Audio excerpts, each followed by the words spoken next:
Welcome back to the show. Thank you for staying with us. I'm joined now by Meru County Governor Peter Munya to talk about the second Devolution Conference. This is 2015 that kicks off tomorrow in Kisumu. Thank you so much for coming to the program. Thank you. How about we start with the progress of devolution so far? What for you have been the highlights? Well, I think we've done very well because this is now 2 years since the new system of government with the devolved government in place. The beginning, the first year, were a lot of challenges in terms of putting up structures, employing people, figuring out budgets and all those things. Now I think if you look around, you see a lot of things that have been done by county governments. So I think we have made many milestones. Right. And last year also had lots of fights. You were fighting from central government to the Senate to MPs. What is the state now? Do governors still feel devolution is under siege? Well, I think there are still a lot of fights going on, I must admit. Many bills passed in the National Assembly, all of them targeting counties. A lot of noise, you know, about governors everywhere. There was a conference last week with the Senate where, again, governors were being bashed. So the fights are still there, and but not as much as they were the other year. So I think we are still moving. I think we'll settle down eventually. What do you think has changed? Well, like the Senate, I think already senators are really waking up to the realization that they have a responsibility to work with the counties, because their mandate at the national level is to protect county interests. You look at the bills, the sharing of revenue bill, and their indication that more money should be given to the counties. 7 billion shillings. It's a good sign that they are now taking over their mandate. The conference that's taking place this week, you can see the national government is also participating. The first one, the national government didn't take part. So those are good signs that you know, it is possible to forge a common front and be able to move the agenda of devolution forward. Right. Tell me, what is the agenda of the conference? The agenda of the conference is to reflect on what we have been able to do for the last 2 years, and be able to look into the future and see how we can deal with the challenges that are there to be able to move that agenda forward. Are there specific challenges that you hope will be thrashed out by the end of the meeting? Yes, absolutely. There are many challenges. One of the key challenges is still shortage of resources to the counties. You know, budgetary constraints at the county level. We hope we can be able to agree with the national government that a lot more resources are required at the county level. There have also been challenges of the transfer of these resources timely.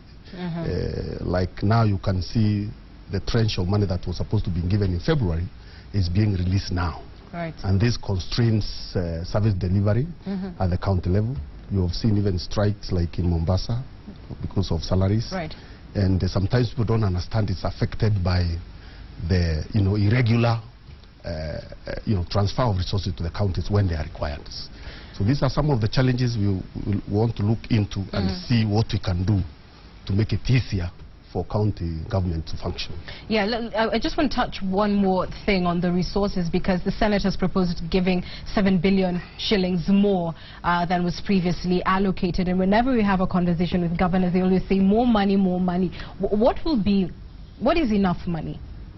Well, if you look at the functions of county functions and you cost them, and then you look at the national budget and the county budget, you obviously realize that there are many functions that are meant to be run by counties that are still being run at the national level. So governors have been asking, transfer these resources that you are still having that are meant for county governments. Resources meant, for example, for provision of water. Provision of water is a county function. There's a lot of money left there. Resources for roads, up to now, we've not been able to sort out the issue of which roads are county roads, and therefore transfer resources for roads to the counties. Regional authorities that are still running county functions, those regional authorities like Wasonyiro North and all those. Water boards at the regional level, those are the functions we are saying, and embeddle them, transfer those resources to the county, let the national government concentrate on its core mandates and its core functions.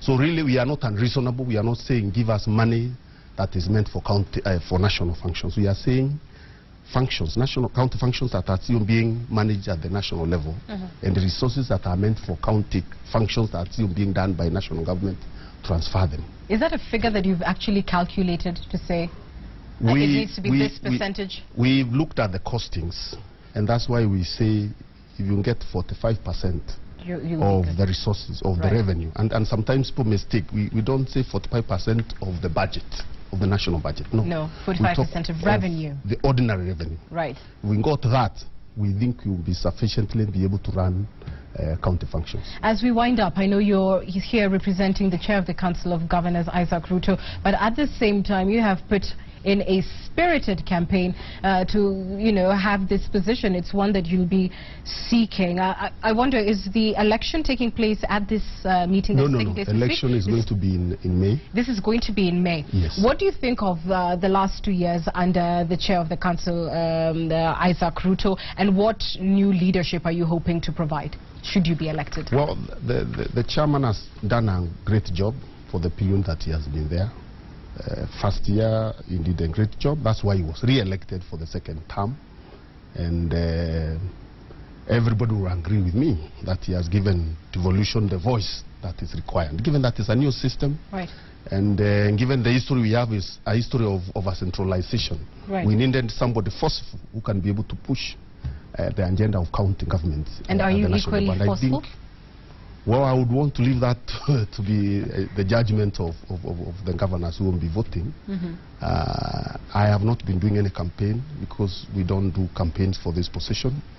We believe as a family of governors, we know one another very well, so we will be able to pick the right person to lead us for the next 1 year. And whoever will be elected will be able to give the support that is required. And by campaigning, I suppose I mean that lobbying. I'm going to wind it up right there. And thank you so much for coming on the show, Governor Peter Munya. Thanks for speaking to us. We're taking a short break on Sunday Live. When we return, the sports news. Don't go away.